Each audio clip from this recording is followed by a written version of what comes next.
Everyone, आज से हम स्टार्ट कर रहे हैं सर्ड इंडाइसिस यानी कि घातांक एवं करनी। इस टॉपिक में बहुत सारे बच्चों को बहुत ज़्यादा प्रॉब्लम्स रहते हैं और उन प्रॉब्लम्स का सलूशन हम आज दे रहे हैं। और आई होप आज के बाद आप अगर इस वीडियो को प्रॉपर तरीके से देखते हैं, रिव्यू करते हैं, तो प्रैक्टिस भी करते हैं, तो इसमें प्रॉब्लम नहीं होंगी। तो इसके कुछ फॉर्मूले होते हैं, वो फॉर्मूले आप लोगों को जानना बहुत ज़्यादा ज़रूरी है। जैसे कि पहला है, यदि a की पावर m इंटू a की पावर m इंटू a की पावर n, यानी कि यदि बेस समान हो, बेस अगर समान हो तो पावर क्या होती है, जुड़ जाती है, m+1। अगर बेस इक्वल हो तो पावर क्या हो जाती है, ऐड हो जाती है। ठीक है। दूसरा क्या कहता है प्यारे बच्चों कि यदि a की पावर m इंटू a की पावर n, देखो बेस समान है लेकिन बीच में डिवीजन का चिन्ह है, तो यहाँ पे पावर क्या होंगी, घट जाएगी, a की पावर m माइनस n हो जाएगी। तीसरा, यदि लिखा है a की पावर m इंटू b की पावर m, यदि पावर सेम हो और बेस कुछ भी हो, आधार कुछ भी हो, तो हम इसको लिख सकते हैं a गुणे b की पावर m लिख सकते हैं। उसी तरीके से चौथा, अगर a की power m divide by b की पावर m लिखा हुआ है, तो हम इसको भी लिख सकते हैं a डिवाइड बाई b की होल पावर m लिख सकते हैं। इसके बाद पांचवा फार्मूला है, यदि a की पावर m की पावर n लिखा है, ध्यान देना है, इस तरीके के प्रश्न में आप जरूर फंसते हो कि अगर ये ब्रैकेट लगा हुआ है तो आप जो है आप इन पावर्स का आपस में गुणा करेंगे। क्या करेंगे, गुणा करेंगे, तो a की पावर m इंटू n हो जाएगा। ठीक है। छठवें नंबर पे अगर अपन आए तो छठवें नंबर पे अगर किसी भी संख्या की पावर 0 हो, किसी भी संख्या की पावर अगर 0 होगा तो उसका मान हमेशा 1 आता है। ठीक है। सातवां, यदि ऐसा लिखा हुआ है कि n रूट ऑफ a, तो यहाँ पे आप इसको लिख सकते हैं a की पावर 1/n, n की जगह कुछ भी हो सकता है। अच्छा, आपको दो तरीके के रूट दिखते हैं, जब एक तो खाली रूट दिखता है और एक में यहाँ कुछ संख्याएं 3 4 दिखती हैं।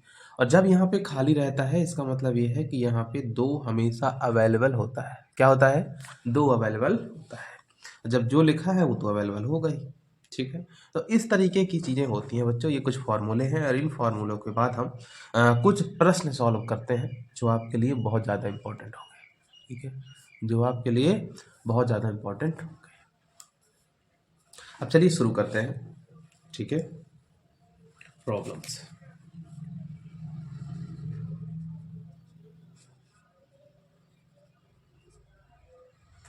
और अगर हम प्रॉब्लम्स शुरू करते हैं,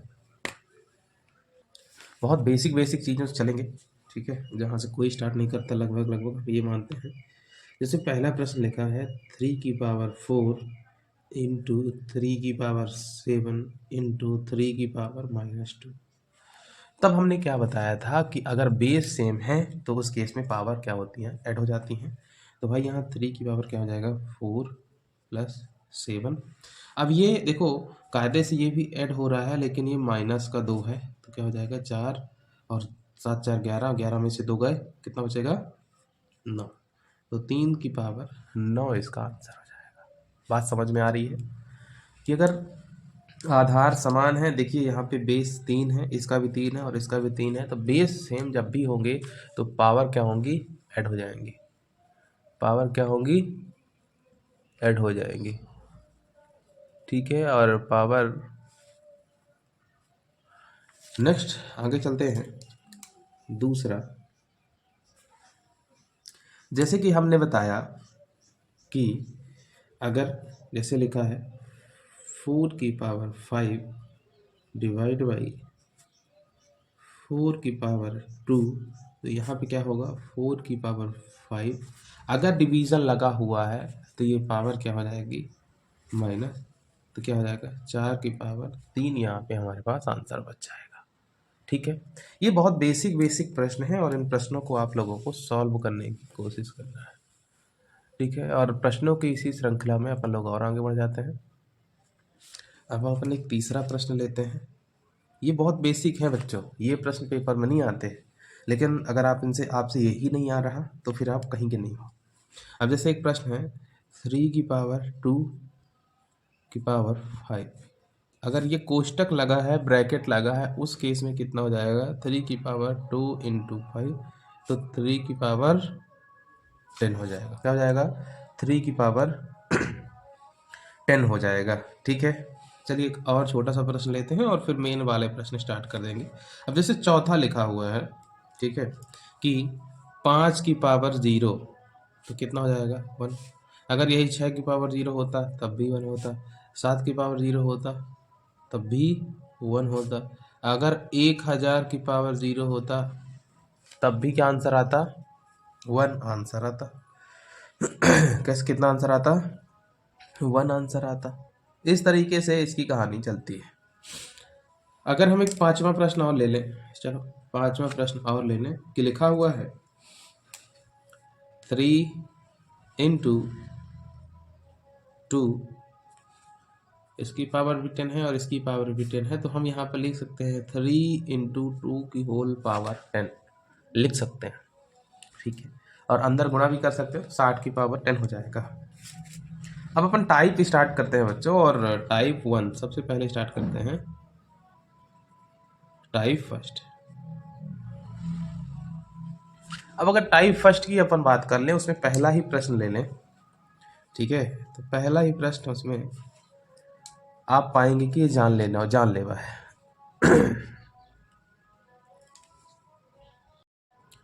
तो देखिए इस तरीके का प्रश्न है। अब ये प्रश्न अगर आप नॉर्मल मेथड से करने जाओगे तो आपका आंसर कभी नहीं आएगा, या फिर आएगा भी तब तक पेपर का छुट्टी हो चुकी होगी। तो ऐसे प्रश्न के लिए अपन लोग क्या करते हैं, एक कॉन्सेप्ट यूज करते हैं, ठीक है, एक जुगाड़ मेथड यूज करते हैं, जो कि आपको याद रखनी है। ये जो लिखा हो, ठीक है, उसको आप सबसे पहले लिख लो। ठीक है, जो अंदर लिखा हो, चाहे कोई भी अल्फ़ाबेट हो चाहे संख्या हो, उसको सबसे पहले लिख लो। उसके बाद आपको क्या करना है, ठीक है, जो लेफ्ट साइड की चीज़ें हैं, जो लेफ्ट साइड की चीज़ें हैं इधर से लेके इधर तक की, इसको आपको ऊपर लिख के गुणा करना है। तो 2 गुणे 3 गुणे 8 गुणे 6 गुणे 5, ठीक है, और जो लेफ्ट साइड की चीज़ें हैं उनको आपस में फिर से गुणा करना है। तो भाई देखो इसको नहीं भूलना है, यहाँ पे कुछ नहीं लिखा मतलब 2 है, तो 2 गुणे 6 गुणे 4 गुणे 8 गुणे 10, इस तरीके से। बोलेंगे सर आपने सिखाया नहीं, आप ट्रिक रटवा रहे हैं। तो भाई सुनो, अगर पूरा करने जाओगे तो फंस जाओगे। तो कुछ चीज़ें हमको याद करनी पड़ेगी। अगर 10 सेकंड में हमको प्रश्न करने हैं तो ये सब मेथड्स हमको अपनानी ही पड़ेगी। तो 2 से 2 कैंसिल हो गया, ठीक है, और कोई कट रहा है क्या, 5 से 2 कैंसिल हो गया, 2 से 4 8 कैंसिल हो गया, ठीक है, 6 से 6 कैंसिल हो जाएगा। अब बचा क्या है यहाँ पे, इक्वल टू ए की पावर, यहाँ पे बचा 3 और नीचे क्या बचा 8, तो ए की पावर 3/8 क्या है आंसर है। ए की पावर 3/8 क्या आ रहा है आंसर आ रहा है। ठीक है, तो अगर इस तरीके के प्रश्न मिलेंगे तो आपको ध्यान देना है कि जो अंदर का नंबर है उसको लिखें, उसके बाद लाइन खींचें, जो राइट साइड की संख्या है उनका आपस में गुणा करें और जो लेफ्ट साइड की संख्या है उनका आपस में गुणा करें, और काटने के बाद जो भी बचेगा वही आंसर आ जाएगा। ठीक है, आगे बढ़ते हैं। ठीक है, अब दूसरे टाइप के प्रश्न ऐसे हैं बच्चों कि जैसे कि पहला प्रश्न लेते हैं,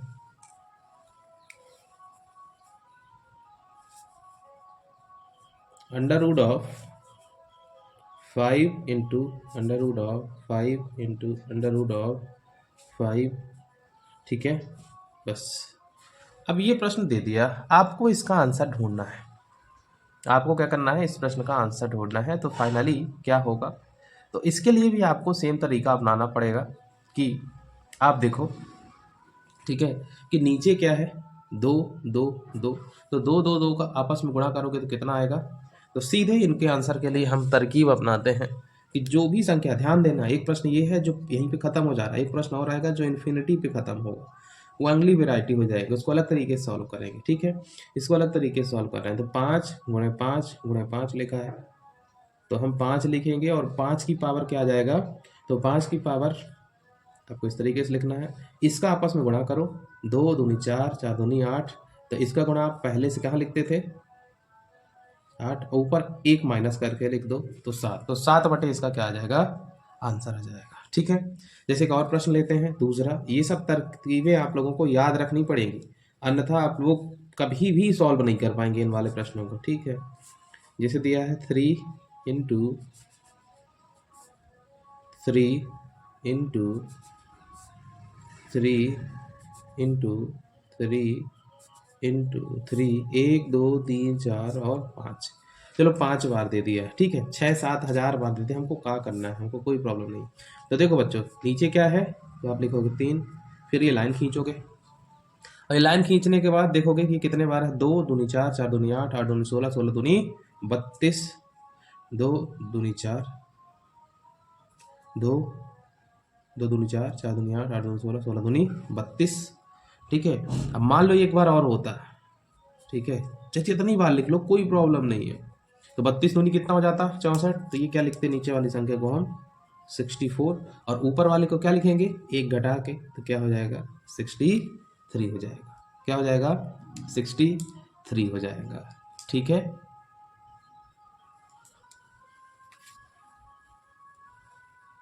आगे बढ़ते हैं। जुगाड़ यही है कि ट्रिक अपनाओ, और ट्रिक अपनाने के बाद नीचे वालों को गुणा करो, गुणा करके ऊपर 1 घटा के लिख दो। टाइप 3। ठीक है, और अगर हम टाइप 3 की बात करें तो इसमें सीधे एक प्रश्न लेते हैं, और जो इनफाइनाइट तक जाएगा।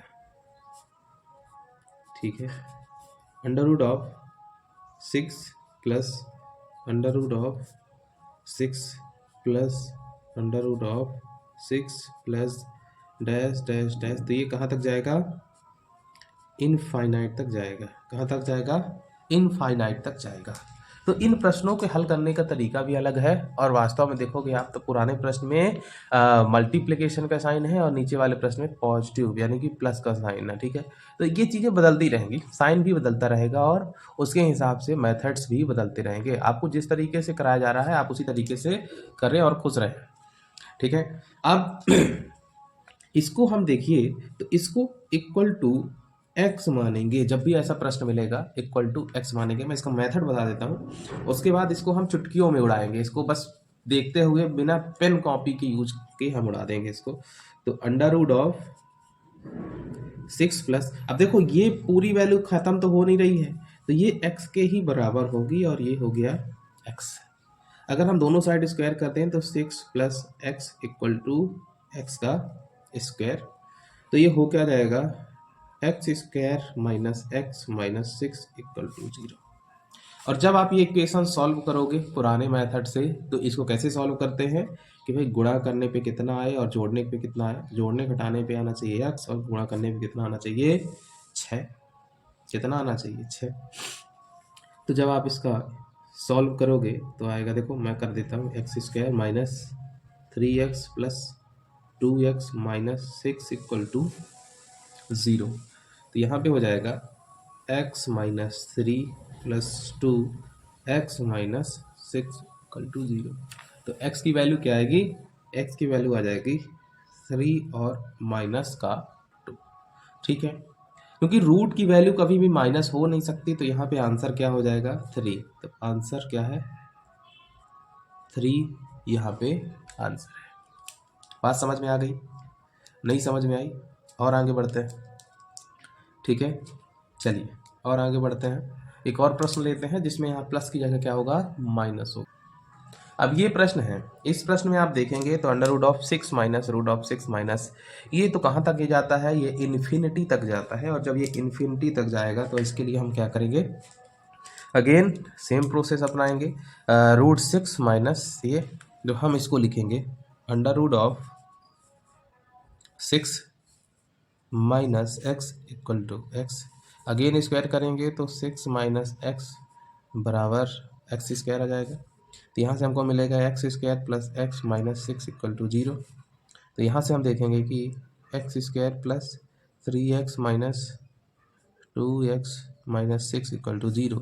तो x का मान जब हम निकालेंगे तो यहाँ से आएगा 2 और माइनस का 3, 2 और माइनस का 3। तो अगेन वही चीज़ कि रूट की वैल्यू कभी भी निगेटिव नहीं हो सकती। तो यहाँ पे आंसर क्या हो जाएगा, 2 आंसर हो जाएगा। ठीक है, 2 क्या हो जाएगा यहाँ पे आंसर हो जाएगा। तीसरा प्रश्न ये है इसके बाद, ठीक है, एक प्लस का हो गया, एक माइनस का हो गया, और एक हम इनटू वाला भी देख लेते हैं। ठीक है, जैसे लिखा है 6 इंटू 6 इंटू 6, और ये इनफाइनाइट तक जाता है। तो यदि ये इनफाइनाइट तक जाए तो इसकी वैल्यू किसके बराबर होगी, बस वही पुराना मेथड। ठीक है, तो x की, अगर आप कायदे से देखें तो ये भी x के बराबर है, और अंदर की सारी चीज़ें 6 इंटू एक्स बराबर x के बराबर है। स्क्वायर करेंगे तो क्या हो जाएगा, 6x बराबर एक्स स्क्वायर, एक 6 कैंसल हो जाएगा, x का मान कितना आ गया। तो ध्यान ये देना है कि जब इस तरीके की संख्याएं हों और गुणा लगा हो तो जो भी संख्या हमको दिख रही होगी वही आंसर होगा। जैसे 6 है तो 6 ही आंसर होगा, और ठीक है 6 है तो 6 ही आंसर होगा, 7 है तो 7 ही आंसर होगा। गुणा लगा हो आपस में और इनफाइनाइट तक पहुंचे तो आंसर यही होगा। अब जो कल की क्लासेस होंगी, अच्छा इसमें और थोड़ी सी ट्रिक भी डिस्कस कर ही लेते हैं। ठीक है, तो ये तो हो गए लॉन्ग मेथड्स इनको सॉल्व करने के। इनके लिए जो जुगाड़ तरीका क्या है, जिसको हम ट्रिक बोलते हैं, वो भी आप लोग समझ लो। ठीक है, ट्रिक अगर अपन समझने जाएं, ठीक है, तो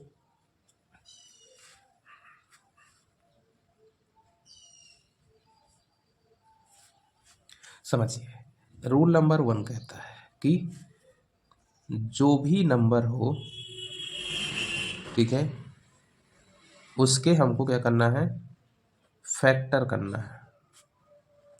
ठीक है, फैक्टर मतलब गुणनखंड करना है, और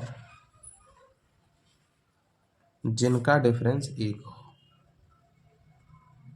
जिनका डिफरेंस 1 हो। तो हमको ये भी ध्यान देना है कि गुणा करने के बाद, चाहे प्लस हो चाहे माइनस हो, ठीक है, तो गुणा करने के बाद, ये प्लस माइनस की बात हो रही है, गुणा करने के बाद ये देखना है कि हम उनके गुणनखंड करें। जैसे 6 का गुणनखंड 2 3 6। अब ये भी ध्यान देना है, ठीक है, अब अगर प्लस वाला प्रश्न है, ठीक है, अगर प्लस वाला प्रश्न है, ठीक है, तो उसमें जो है जो ग्रेटर नंबर होगा वही आपका आंसर होगा, और जो माइनस वाला प्रश्न है, ठीक है, जो स्मॉलर नंबर है वही आपका आंसर होगा। ठीक है, जबकि इनटू वाले में वही नंबर आंसर होगा। ठीक है, ध्यान करिए, इनटू वाले में वही नंबर आंसर होगा। जैसे ये प्रश्न आपको दिख रहा है, तो इसमें आप देखिए कि अगर इसके आप फैक्टर करें तो 3 गुणे 2 आएगा। इसके फैक्टर कितने आएंगे, 3 गुणे 2। प्लस वाला है तो बड़ा वाला आंसर होगा, प्लस वाले में ग्रेटर नंबर 3 आंसर होना चाहिए, तो 3 आंसर है।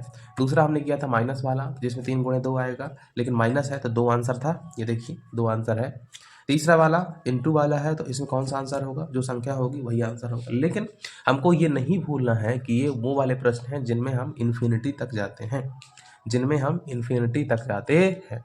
अब हम कल की क्लास में जो पार्ट बी करेंगे उसमें इनके बहुत सारे प्रैक्टिस क्वेश्चंस लेंगे और बहुत सारी और वैरायटी भी डिस्कस करेंगे। इसीलिए लाइक करें, सब्सक्राइब करें और शेयर करें। धन्यवाद।